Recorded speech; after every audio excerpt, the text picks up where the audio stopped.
Isang totoong buhay na Spider-Man na aresto? Alam natin na malakas ang kapangyarihan ng pag-ibig, pero over naman na ito. Isang residente sa isang apartment sa New Taipei City ang nakarinig ng mga kakaibang ingay noong gabi ng December 10 at binuksan niya ang kanyang bintana para mag-imbestiga. Laking gulat ng babae na makita niya ang isang lalaki na inaakyat ang kanyang bintana. Dahil akala niya ay magnanakaw ang lalaki, tumawag siya sa pulis. Ayon sa investigasyon ng pulis, ang 18-year-old na Spider-Man wannabe na ito ay si Lee. Naghiwalay daw si Lee at ang kanyang girlfriend na ayaw makipagkita sa kanya o sagutin ang kanyang mga tawag. Desperadong makipagbalikan, inakyat ni Lee ang apartment building ng kanyang ex para kumprontahin ito.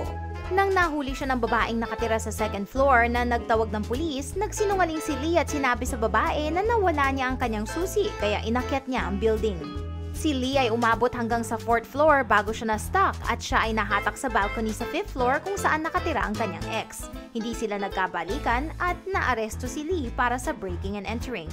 Matapos madiskubre ng mga pulis na si Lee ay hindi nagtangkang gumawa ng krimen at siya ay isang desperadong ex-boyfriend lamang, hinayaan na nila itong umalis at hindi na siya nakasuhan.